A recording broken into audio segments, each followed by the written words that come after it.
Hello,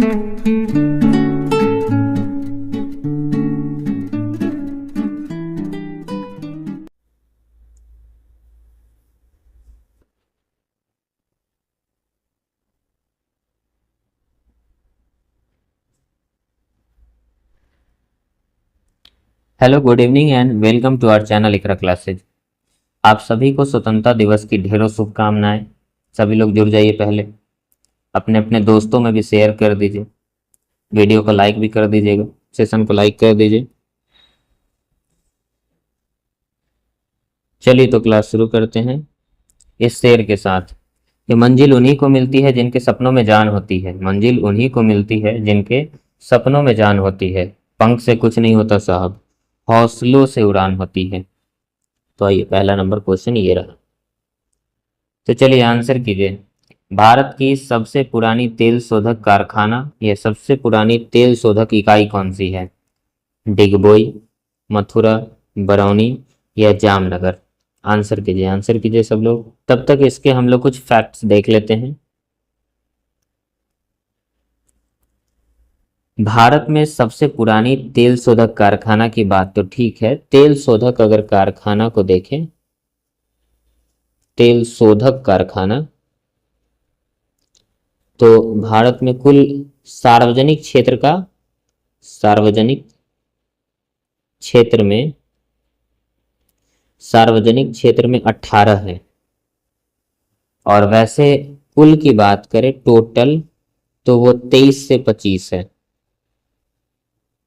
और जो प्रमुख है, प्रमुख तेल शोधक कारखाना की अगर बात करें, तो प्रमुख तेल शोधक कारखाना में हो जाएगा आपका डिगबोई, हल्दिया, गुवाहाटी, मथुरा, बरौनी, पानीपत और बीना। तो ये 7 है जो प्रमुख है। इनमें से एक अपना है बरौनी। बरौनी का तेल शोधक कारखाना अपना बिहार में है। अब इनमें से अगर बात की जाए कि सबसे पहला कौन है, सबसे पुराना कौन है, तो वो हो जाएगा आपका डिगबोई। तो जिन जिन का आंसर ए था, सही था। इसका स्थापना हुआ था 1901 में। डिगबोई है कहाँ? तो ये पूर्वोत्तर राज्य असम में है। चलिए अब दूसरा नंबर। कहता है किस बंदरगाह का नाम दीनदयाल बंदरगाह रख दिया गया है? किस बंदरगाह का नाम दीनदयाल उपाध्याय बंदरगाह कर दिया गया है? तूतीकोरिन, न्यू मंगलोर, कांडला या मुंबई? किस बंदरगाह का नाम दीनदयाल बंदरगाह कर दिया गया है? आंसर लगाइए जल्दी। तब तक इसके कुछ फैक्ट्स देख लेते हैं कि भारत में कुल कितने बंदरगाह है। अगर आप लोगों को बंदरगाह के बारे में मालूम नहीं हो, तो समुद्र में या नदी भी कह सकते हैं, समुद्र में ज़्यादातर होता है कि समुद्र का वो स्थान जहाँ पे जहाज को इकट्ठा किया जाता है। जिस जगह पे जहाज़ों को इकट्ठा किया जाएगा, जहाँ से जहाज के द्वारा व्यापार किया जाता है और जहाज को इकट्ठा किया जाता है, उस जगह को बंदरगाह कहते हैं। तो आइए देख लेते हैं भारत के प्रमुख बंदरगाह। इसमें से एक यहाँ हो जाएगा आपका पंडित दीनदयाल उपाध्याय बंदरगाह, जो कि गुजरात में है। उसके बाद एक ये है मुंबई पोर्ट का, जो महाराष्ट्र में है। भारत का सबसे व्यस्त बंदरगाह यही है, मुंबई पोर्ट का। इसकी व्यस्तता को कम करने के लिए मुंबई में एक और पोर्ट बनाया गया, जवाहरलाल नेहरू पोर्ट, जवाहरलाल नेहरू बंदरगाह बनाया गया था। उसके बाद छोटे से राज्य गोवा में मर्मागांव पोर्ट है। यहाँ सबसे अधिक, यहाँ से सबसे अधिक लौह अयस्क का निर्यात किया जाता है। क्वेश्चन अगर पूछेगा कि भारत में कौन सा बंदरगाह है जहाँ से लौह अयस्क का सबसे अधिक निर्यात किया जाता है, तो वो है आपका मर्मागांव पोर्ट। उसके बाद न्यू मंगलोर है, कुछ खास नहीं है वो। कोच्चि पोर्ट केरल का, केरल का कोच्चि पोर्ट मसालों के लिए प्रसिद्ध है कि मसाला दुनिया में भारत से इसी पोर्ट से निकलता है। इसी पोर्ट से मसालों का निर्यात किया जाता है, केरल के कोच्चि पोर्ट से। उसके बाद है चेन्नई का पोर्ट, तमिलनाडु में। चेन्नई का पोर्ट सबसे पुराना पोर्ट है, चेन्नई पोर्ट। उसके बाद है आंध्र प्रदेश में विशाखापट्टनम पोर्ट, यह सबसे गहरा पोर्ट है। इसकी खास बात यह भी है कि छत्तीसगढ़ से यहाँ पर लौह अयस्क लाई जाती है और यहाँ से दक्षिण कोरिया और जापान को लौह अयस्क निर्यात किया जाता है। क्वेश्चन पूछा भी जाता है कि भारत के किस बंदरगाह से जापान और दक्षिण कोरिया को लौह अयस्क निर्यात किया जाता है, तो वो है विशाखापट्टनम बंदरगाह। इसके अलावा एक क्वेश्चन, एक फैक्ट ये भी बनता है जापान के बारे में कि दुनिया का कौन सा ऐसा विकसित देश है जो बहुत ही ज्यादा विकसित है लेकिन उसके पास अपना लौह अयस्क नहीं है, तो वो है जापान। जापान 100% लौह अयस्क निर्यात करवाता है, आयात करता है वो अपना कंट्री में, हम लोग उसको निर्यात करते हैं। चलिए, तो इसका आंसर हो जाएगा कांडला बंदरगाह, कि दीनदयाल बंदरगाह का नाम बदल के कांडला बंदरगाह कर दिया गया है। अब क्वेश्चन नंबर 3, किसने कहा था कि बिहार के विकास के बिना भारत का विकास संभव नहीं? यह कथन किसका है? सरदार वल्लभ भाई पटेल का है, एपीजे अब्दुल कलाम का है, इंदिरा गांधी का है, या कर्पूरी ठाकुर का है? अगर कर्पूरी ठाकुर का बात किया जाए तो ये स्वतंत्रता सेनानी थे, इसके अलावा ये बिहार के 2 बार सीएम भी रह चुके हैं और इन्होंने ही अपने शासन काल में बिहार से इंग्लिश को अनिवार्यता करके, कंपलसरी करके, नंबर नहीं जोड़ने वाला सब्जेक्ट बना दिया कि इंग्लिश अनिवार्य तो है लेकिन इंग्लिश में पास होना ये अनिवार्य नहीं है।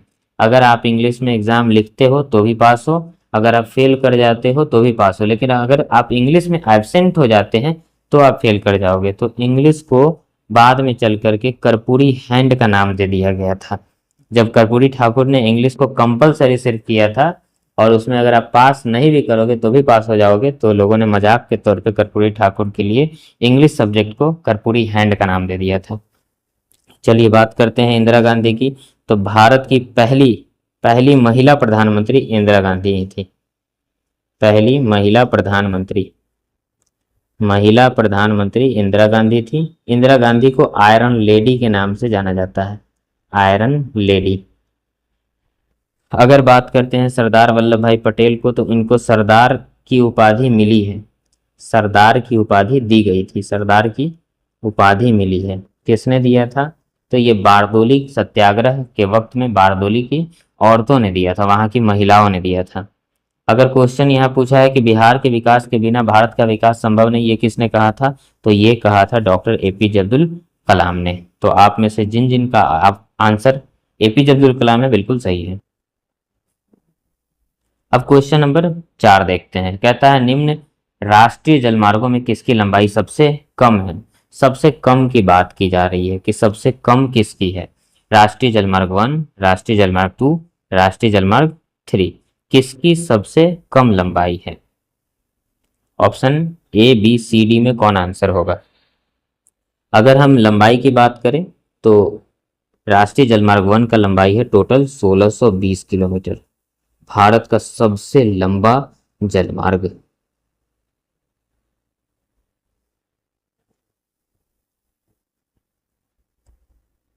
सबसे लंबा जलमार्ग कहां से कहां तक है? तो ये है प्रयागराज से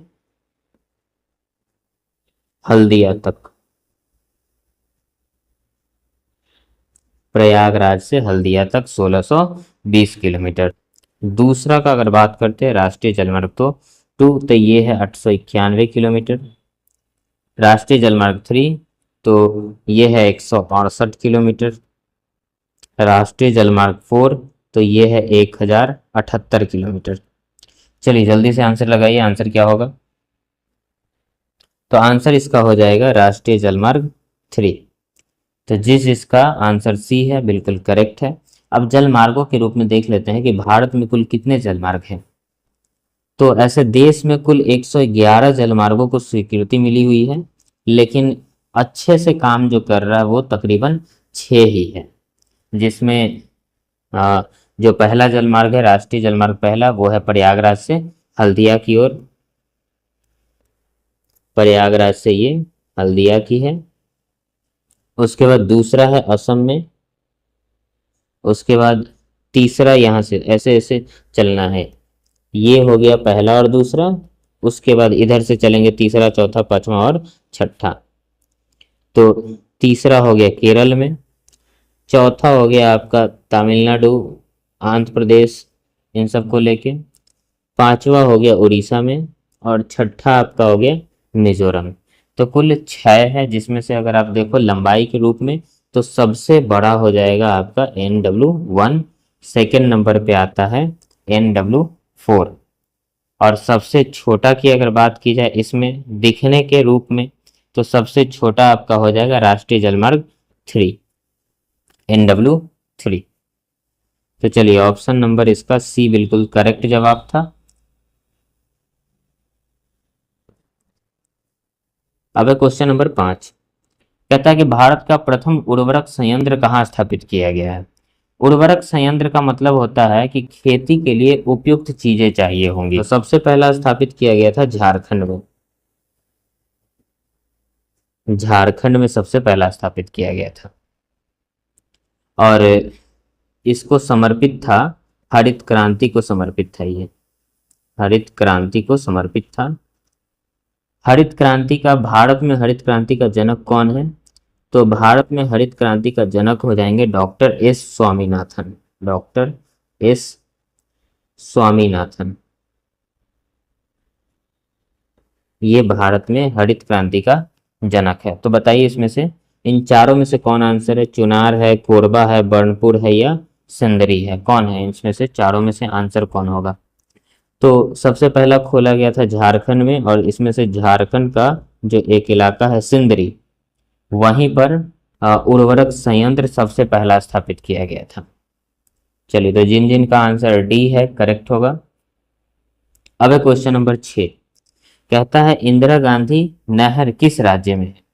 इंदिरा गांधी नहर परियोजना किस राज्य में है? राजस्थान में है, गुजरात में है, उत्तर प्रदेश में है, या बिहार में है? किस राज्य में इंदिरा गांधी नहर परियोजना है? आंसर लगाइए।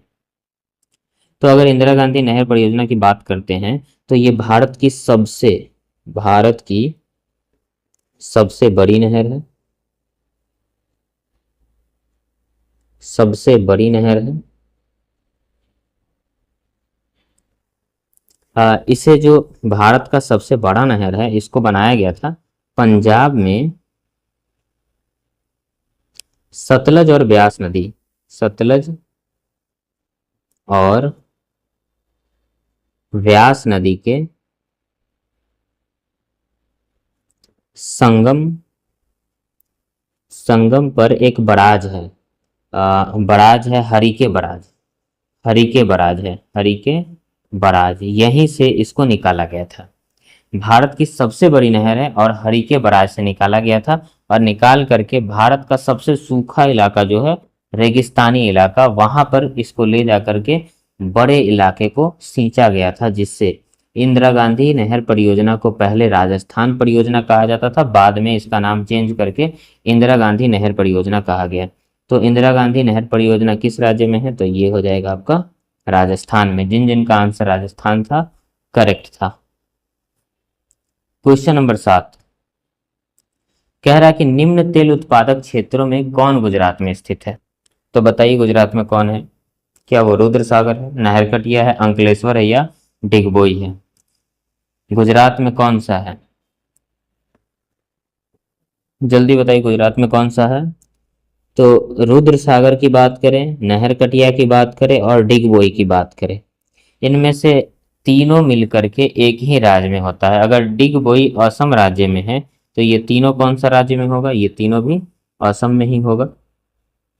बच कौन गया है? अंकलेश्वर। अंकलेश्वर जो बचा हुआ है यही आंसर है, यही गुजरात में है। चलिए क्वेश्चन नंबर 8। क्वेश्चन पूछता है कि तरबूज किस प्रकार की फसल है? जायद है, खरीफ है, रबी है, या इनमें कोई नहीं? आंसर लगाइए। चलिए जल्दी जल्दी आंसर लगाइए। तरबूज किस प्रकार की फसल है? जायद, खरीफ, रबी? जायद है, खरीफ है, रबी है, किस प्रकार की फसल है? फसल ऋतुओं की बात करें तो कुछ इस प्रकार से फसल ऋतु हैं, जैसे रबी फसल। अगर रबी फसल की बात करें तो ये शीतकाल में की फसल है, शीतकाल में उगती है, और इसकी बुआई की जाती है अक्टूबर से नवंबर में, और काट लेते हैं इसको अप्रैल तक, मार्च अप्रैल में। ठंड का मौसम शुरू हो जाता है अक्टूबर से नवंबर में, मतलब शुरुआती ठंड के टाइम में। ऐसा नहीं कि बहुत ही ज़्यादा ठंड हो तो उस टाइम में गेहूं वगैरह ये सब जो होगा वो ठंड के मारे मर जाएगा। इसीलिए शुरू के ठंड में और शुरू के गर्मी में इसे काट लेते हैं। तो शुरुआती ठंड कब शुरू होता है? अक्टूबर नवंबर में। और शुरुआती गर्मी कब आता है? फरवरी के बाद मार्च अप्रैल में। इसमें कौन कौन सी फसलें होती हैं? तो गेहूं होता है, जौ होगा, चना होगा, मसूर होगा और आलू होगा। तो इस प्रकार की फसल रबी फसल कहलाती है जो ठंड के मौसम में बोई जाती है। जायद फसल कौन है? जायद मतलब ज्यादा, अलग से, मतलब इधर देखिए गेहूं की फसल, जौ, चना, मसूर, आलू, और इधर देखिए कपास, मूंगफली, सोयाबीन। तो ये सब हो गया। धान है, बाजरा है, मक्का है, उड़द है। इन लोग को अगर मतलब कि धान, गेहूं, जौ नहीं खाएं तो गुजारा नहीं हो पाएगा। लेकिन जो जायद है, एक्स्ट्रा फसल है, जैसे खीरा हो गया, ककड़ी हो गया, तरबूज हो गया, खरबूज हो गया। खरबूज, तरबूज ये सब कोई ऐसी चीजें नहीं है कि आप इसी को खा करके जिंदा हो। खाने की जो चीजें हैं वो है जैसे धान, जैसे गेहूं।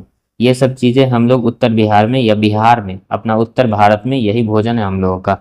तरबूज नहीं मिलेगा और खरबूज नहीं मिलेगा तो हम लोग जिंदा नहीं रहेंगे, ऐसा नहीं हो सकता। इसलिए इसको जायद मतलब एक्स्ट्रा, ज्यादा वाला फसल कहा गया। टोटल तीन मौसम है, पहला, दूसरा और तीसरा, जिसमें रबी फसल बोई जाती है ठंड के मौसम में। और जो गर्मी के मौसम में बोया जाएगा, प्योर गर्मी के मौसम में, वो जायद फसल होगा। बहुत ही ज्यादा जिस टाइम गर्मी होता है तो याद कीजिए, बहुत ही ज्यादा गर्मी के टाइम में हम लोग क्या खाते हैं, क्या खाना पसंद करते हैं? उस टाइम में तो खाते हैं तरबूज खाते हैं, खरबूज खाते हैं, और खीरा वगैरह का मतलब उस टाइम में सेवन बहुत ज़्यादा होता है। तो इससे याद रह जाएगा, याद कर लीजिएगा कि ज़्यादा, एक्स्ट्रा, मतलब खाने की चीज़ों से एक्स्ट्रा जो चीज़ है तरबूज और खरबूज, तो ये सब चीज़ें जायद फसल में आएगी। और ये प्योर गर्मी के काल में होगा। समय होगा उसका अप्रैल जून का, अप्रैल से जून तक, मतलब ये कम अल्पकालीन होता है, कम से कम समय में ही ये तैयार हो जाता है। तो इसमें सब्जी हो जाएगा, खीरा हो जाएगा, ककड़ी हो जाएगा, तरबूज हो जाएगा और खरबूज हो जाएगा, ये जायद में हो जाएगा। खरीफ की फसल ये वर्षा काल का होता है, मतलब बारिश नहीं होगी तो ये फसलें नहीं होंगे, और बिहार में तो और नहीं हो। बारिश बहुत ज़रूरी है बिहार के लिए। अगर बिहार में बारिश नहीं होता तो इसको उगाया नहीं जा सकता, और बारिश होता भी है तो बाढ़ आ जाता है। तो धान हो गया, बाजरा हो गया, मक्का हो गया, उड़द हो गया, कपास है, मूंगफली है, सोयाबीन है, तो ये सब खरीफ की फसलें हैं। वर्षा काल की फसल को खरीफ फसल कहते हैं, और जो ठंड के मौसम का होता है उसको रबी कहते हैं, और जो एक्स्ट्रा फसल होगा उसको जायद कहते हैं। इन सबको याद करने का तरीका क्या है? तो जायद वाला एक्स्ट्रा में याद कर लीजिएगा कि अलग से एक्स्ट्रा जो होता है वो जायद हो जाएगा। खरीफ कह सकते हैं, धान को देख लीजिए तो धान खरखर करता है, तो खरखर से खरीफ याद कर लीजिए, बच गया सो गेहूं वाला रबी फसल। तो इसमें जो ऑप्शन था जायद, खरीफ, रबी, इनमें से क्या लगता है आपको, कौन सा सही हो जाएगा? तो यहाँ देखिए जायद में है आपका तरबूज और खरबूज, तो इसका आंसर हो जाएगा जायद। तरबूज किस प्रकार की फसल है? जायद फसल है। तो जायद जिन जिन का है बिल्कुल करेक्ट है। अगला क्वेश्चन 9वां है, कहता है भारतीय राष्ट्रीय कांग्रेस के प्रथम सत्र में कितने प्रतिनिधियों ने भाग लिया था? बात कांग्रेस की करें तो कांग्रेस की स्थापना 1885 में हुई। इसके जो संस्थापक थे एओ ह्यूम थे, और इसका जो पहला अध्यक्ष था, पहला अध्यक्ष थे, उनका नाम था व्योमेश चंद्र बनर्जी। और इसके जो पहले महासचिव थे, पहले महासचिव ये एओ ह्यूम थे। 1885 से लेकर के 1906 तक ये एओ ह्यूम रहे, मतलब महासचिव रहे। क्वेश्चन अगर पूछा जाए कि भारत के कांग्रेस संगठन का सबसे ज्यादा वक्त तक के लिए महासचिव कौन रहे, तो वो एओ ह्यूम ही थे। अगर बात करते हैं कि इसके पहले सत्र में कितने लोग थे, तो ऑप्शन है 65, 72, 75 और 87। तो बताइए कि इनमें से कितने लोगों ने पहले सेशन में हिस्सा लिया था? पहले सेशन में कुल 72 लोगों ने भाग लिया, और इसमें से सुरेंद्र नाथ बनर्जी अब्सेंट थे, मतलब उपस्थित नहीं थे। ये अपने कलकत्ता वाले सेशन में इनका खुद का पार्टी था जिसका नाम था Indian association, Indian association, Indian association. तो इसकी बैठक में ये लगे हुए थे। 72 में जो शामिल था उसमें से 2 मुस्लिम थे, और महिलाओं की संख्या की बात की जाए तो वो कोई नहीं थी। और बिहार से कितने लोग थे, तो बिहार से भी कोई नहीं था।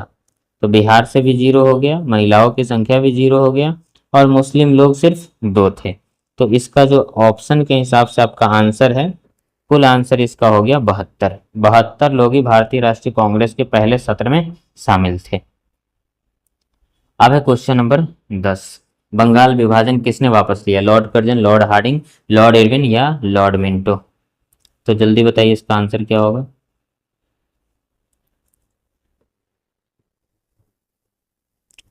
बात करते हैं कर्जन की। लॉर्ड कर्जन के टाइम में ही भारत में बंगाल का विभाजन हुआ। बंगाल का विभाजन 1905 में लॉर्ड कर्जन ने ही किया था। अगर बात करते हैं लॉर्ड इरविन की, तो लॉर्ड इरविन जो थे चंपारण सत्याग्रह के टाइम में चंपारण का गवर्नर थे। लेकिन 1930 में ये वायसराय थे, और उसी टाइम में भारत में सविनय अवज्ञा आंदोलन हुआ था। सविनय अवज्ञा आंदोलन। इधर लॉर्ड मिंटो की बात की जाए तो लॉर्ड मिंटो जो था इसके टाइम में ही कुछ खास चीजें हुई थी, बहुत ही डेंजर चीजें। तो इसने अपने शासन काल में एक वाक्यांश बोला था, हम थोड़ा उसको लिख देते हैं। इसने कहा था कि हम भारत में नाग के दांत बो रहे हैं, नाग के दांत बो रहे हैं, जो एक न एक दिन यह भारतीयों को जरूर डसेगा। ये बात इसने क्यों बोली थी, कि इसलिए कहा है कि इसने 1906 में 1906 में मुस्लिम लीग की स्थापना करवा दी थी। मुस्लिम लीग की स्थापना करवा दी थी। इसी मुस्लिम लीग को लेकर के इसने कहा था, और इसी के शासनकाल में 1909 में एक इसने संविधान लाया था, भारत के लिए कानून लाया था, जिसमें मुसलमानों से वादा किया था पृथक निर्वाचन क्षेत्र का, पृथक निर्वाचन क्षेत्र का। तो इसने पृथक निर्वाचन क्षेत्र दे दिया था, जिसके बाद से ही भारत में बहुत ही ज़्यादा हिंदू और मुस्लिम का सिचुएशन क्रिएट होने लगा था। बात करते हैं इसमें कि बंगाल विभाजन किसने वापस लिया है, तो वो आपका आंसर हो जाएगा लॉर्ड हार्डिंग द्वितीय। लॉर्ड हार्डिंग द्वितीय के टाइम में ही बंगाल विभाजन रद्द हुआ था।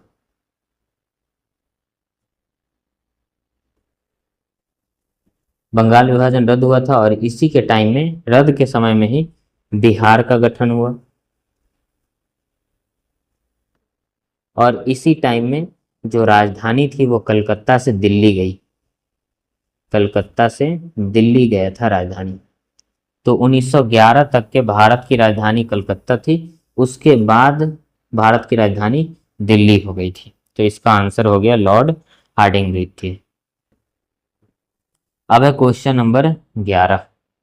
क्वेश्चन नंबर 11 कह रहा है कि मोपला विद्रोह कहाँ हुआ? महाराष्ट्र में हुआ, मध्य प्रदेश हुआ, बिहार हुआ या केरल हुआ? मोपला विद्रोह कहाँ हुआ था? महाराष्ट्र में, मध्य प्रदेश में, बिहार में या केरल में? कौन सा आंसर होगा? आंसर लगाइए। महाराष्ट्र, मध्य प्रदेश, बिहार या केरल? तो बात अगर मोपला की कर लेते हैं तो मोपला शब्द का अर्थ क्या है? मोपला शब्द का अर्थ है दामाद। केरल के भाषा में मोपला शब्द का अर्थ है दामाद। ये दामाद का मतलब क्या हुआ? तो जैसे पुराने समय में जब भारत दुनिया से व्यापार करना शुरू किया था, तो उस टाइम में दुनिया के अलग अलग देशों से भारत में लोग आया करते थे। वैसा ही भारत में अरब से भी लोग आए। अरब से लोग जब आना शुरू किए तो वो मालाबार तट पे आए, मालाबार तट पे।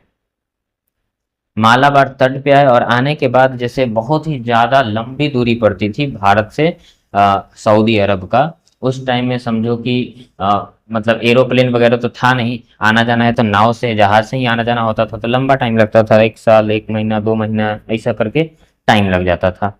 तो उन लोगों ने क्या किया कि इस तरह से जैसे कि वहां से अगर निकला यहाँ पहुंचा, एक तो ऐसे ही टाइम लग गया, ऊपर से यहाँ सामान इकट्ठा करने में भी टाइम लग जाता। तो उसके लिए इन लोगों ने देखा कि कुछ लोगों को भारत में ही छोड़ देते हैं, भारत में ही छोड़ देते हैं। तो भारत में छोड़ दिया, तो भारत में छोड़ने के बाद बहुत दिनों तक के रहने के मतलब कि बहुत दिनों तक रह रहे थे उन लोग। तो उसी टाइम में उन लोगों ने भारत की औरतों से शादी किया, शादी किया। अब शादी कर लिया तो भारत के लिए तो वो दामाद बन गए ना। और हम लोग अपने भाषा में दामाद कहते हैं, लेकिन उन लोग तो अपने भाषा में मोपला कहता है। तो बहुत बड़े इलाके में सऊदी अरब के लोग या अरब वाले लोग यहाँ पे दामाद बन गए, और उन लोगों का समझो कि गांव टाइप का बस गया। तो उन लोगों द्वारा किया गया विद्रोह ही मोपला विद्रोह कहलाता है। इसका नेतृत्व किसने किया था मोपला विद्रोह का? तो इसका नेतृत्व किया था अली मुसालियार ने। अली मुसालियार या मुगलियार, अली मुसालियार ने किया था। जिस टाइम में ये नेतृत्व या नेता काम किया था, जिस टाइम में ये आंदोलन हुआ था, उस टाइम में भारत में खिलाफत आंदोलन चल रहा था। तो ये आंदोलन पहले तो चला था किसान को लेकर के, जमींदारों ने हमें लूट लिया है, किसानों को लेकर के, अर्थात ये खुद किसान थे और इन लोगों ने आंदोलन कर दिया था कि हम किसान तो है लेकिन हम अब बहुत ही ज़्यादा निर्धन किसान हो गए हैं, गरीब किसान हो गए हैं। जब इससे पहले अंग्रेजों से पहले दूसरे किसी राजा का शासन था, उस टाइम में हमारी हालत ठीक थी, लेकिन अब यहाँ पर क्या है कि जमींदार बदल गए हैं। पहले ये खुद जमींदार थे मुस्लिम लोग, लेकिन अब यहाँ पे जमींदार हिंदू लोग हो गए थे। और यहाँ पे जो राजा था, पहले राजा कोई और था, लेकिन अब कौन सा शासन आ गया? अब अंग्रेजों का शासन आ गया। तो दोनों चीजें बदल गई। पहले खूब मस्ती किया करते थे क्योंकि इनके पास बहुत सारा पैसा था, लेकिन अब जमींदार बदल गया और शासक बदल गया, तो इनकी हालात बहुत ही दयनीय हो गई, मतलब हालात खराब होने लगा। जब बात यहाँ हिंदू और मुस्लिम की आ गई, वैसे ही इसमें सांप्रदायिक और रिलीजन वाला, समझिए कि धार्मिक आंदोलन ये कन्वर्ट हो गया था। पहले ये शुरू हुआ था किसान आंदोलन के रूप में, लेकिन बाद में यह धार्मिक आंदोलन के रूप में कन्वर्ट हो गया, क्योंकि यह नेतृत्व अली मुसालियार ने किया था। और ये मोपला विद्रोह हुआ था मालाबार तट पे। मालाबार तट कहाँ है भारत में? तो भारत में मालाबार तट है केरल में, तो इसका आंसर हो जाएगा केरल। चलिए अब क्वेश्चन नंबर 12 नंबर क्वेश्चन कह रहा है किस घटना के विरोध में रविन्द्रनाथ टैगोर ने नाइट की उपाधि त्याग दी थी? तो बताइए नाइट की उपाधि त्यागी क्यों थी और किस घटना के बाद त्यागी थी? क्वेश्चन का ऑप्शन है खिलाफत आंदोलन, चौरी चौरा कांड, जालियांवाला हत्याकांड या साइमन कमीशन। भारत में साइमन कमीशन आया 1928 में। जालियांवाला बाग हत्याकांड हुआ 13 अप्रैल 1919 को। चौरी चौरा कांड हुआ 1922 को। खिलाफत आंदोलन जो चल रहा था ये 1919 में ही शुरू हो गया था। तो बताइए इनमें से कौन सा आंसर होगा? तो रॉलेट एक्ट के खिलाफ थे लोग, रॉलेट एक्ट के खिलाफ थे, तो सभी लोगों ने पंजाब के अमृतसर के जालियांवाला बाग में इकट्ठा हो गए। जिस दिन ये लोग इकट्ठा हुए थे उस दिन वैसाखी का पर्व था, और वैसाखी का पर्व था और शहर में मार्शल लॉ लग गया था। मार्शल लॉ का मतलब सैनिक शासन लग गया था। सैनिक शासन में होता है कि आप सभा नहीं कर सकते हैं, 10-15 लोग एक जगह इकट्ठा नहीं हो सकते हैं। जो कि जालियांवाला बाग जो था ये ग्रामीण इलाका था, गांव का इलाका था। तो उस जमाने में थोड़े ना मतलब मीडिया न्यूज रिपोर्टर वाला चैनल पे बैठ के हल्ला करता था, जिसकी वजह से सभी को मालूम चल जाएगा कि हाँ व्हाट्सएप फेसबुक के तहत पता चला है कि शहर में लग गया है मार्शल लॉ। तो मालूम नहीं चला किसी को, सभी लोग जा करके जालियांवाला बाग में इकट्ठा हो गए। इसी पर चर्चा चल रहा था कि रॉलेट एक्ट का विरोध कैसे किया जाए। जो कि भारत में एक आदमी था, मतलब उस जगह पे एक आदमी था अमृतसर में, जिसका नाम था हंसराज। तो हंसराज क्या है कि अंग्रेजों को जाके खबर दे देता है कि आपके खिलाफ सभी लोग वहां जनसभा कर रहे हैं। अब ये बात अंग्रेजों के उस टाइम का जो जनरल था, जो सेना का कमांडर था, उसको मालूम चला। उसने आदेश दे दिया था कि जाओ सब पर गोलियां चला दो। तो जालियांवाला बाग में निहत्थे लोगों पर और निर्दोष लोगों पे उन लोगों ने आंख बंद करके गोलियां चलाई और सभी को समझे कि उस टाइम में गोली से मार दिया था। तो भारत में बहुत ही ज़्यादा उस टाइम में बहुत ही ज़्यादा निंदनीय और दुखद घटना थी। उसी के खिलाफ में कई सारे भारत के नेता ने अपनी उपाधि त्याग दी थी। तो रविन्द्रनाथ टैगोर ने भी नाइट की उपाधि त्याग दी थी। और अ, गांधी जी ने उस टाइम में गांधी जी ने कैसरे हिंद की उपाधि त्याग दी थी। कैसरे हिंद की उपाधि गांधी जी ने त्याग दी थी। तो ये किस टाइम या किस हत्याकांड के विरोध में इन लोगों ने अपनी अपनी उपाधि त्यागी थी? तो वो था जालियांवाला बाग हत्याकांड। इस टाइम में राय बहादुर की उपाधि त्याग दी। राय बहादुर की उपाधि गांधी जी के दत्तक पुत्र ने त्याग दी थी, अर्थात पांचवा पुत्र जो था जमनालाल बजाज, जमनालाल बजाज, जमनालाल बजाज, इन्होंने राय बहादुर की उपाधि त्याग दी। रविन्द्रनाथ टैगोर ने नाइट की उपाधि त्याग दी। गांधी जी ने कैसर हिंद की उपाधि त्याग दी। और इसी के बाद शंकरन नायर ने भी अपनी उपाधि त्याग दी थी और शंकरन नायर ने कोर्ट में केस किया था जालियांवाला बाग हत्याकांड के खिलाफ। चलिए, इस क्वेश्चन के लिए इतना फैक्ट बहुत ही ज्यादा हो गया, आगे बढ़ते हैं। क्वेश्चन नंबर है 13। मास्टर दा किनका उपनाम है? सुभाष चंद्र बोस का, और बोस था ये, सुभाष चंद्र बोस का, सूर्यसेन का, चित्तरंजन दास का, या बिपिन चंद्र पाल का? आंसर लगाइए, कौन सा होगा आंसर? अगर बात करते हैं सुभाष चंद्र बोस का, तो सुभाष चंद्र बोस को नेताजी कहा जाता था, नेताजी। गांधी जी ने इन्हें देशभक्तों का देशभक्त कहा था। बदले में इन्होंने भी राष्ट्रपिता कह दिया था। बिपिन चंद्र पाल की बात की जाए तो बिपिन चंद्र पाल को बंगाल टाइगर कहा जाता था, बंगाल टाइगर। एक और उपाधि थी इनकी, क्रांतिकारी विचारकों का जनक, क्रांतिकारी विचारों का जनक। चित्तरंजन दास को देश बंधु की उपाधि दी गई थी, चित्तरंजन दास को देश बंधु की उपाधि दी गई थी। देश बंधु और एक है दीन बंधु, तो दीन बंधु की उपाधि दी गई थी CF एंड्रयूज को,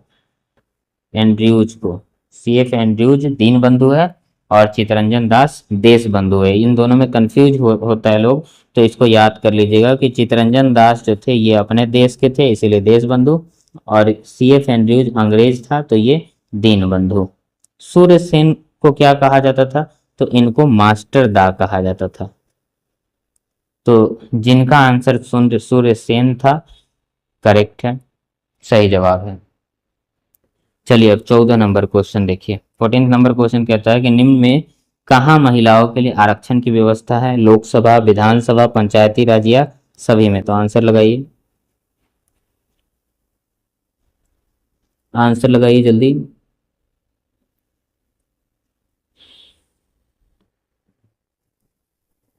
तो इसका आंसर हो जाएगा पंचायती राज। पंचायती राज में महिलाओं के लिए आरक्षण है। क्वेश्चन नंबर 15 कहता है कि हीराकुंड बांध किस राज्य में है? उड़ीसा में है, उत्तराखंड में है, मध्य प्रदेश में है, या कर्नाटक में है? किस राज्य में हीराकुंड बांध स्थित है?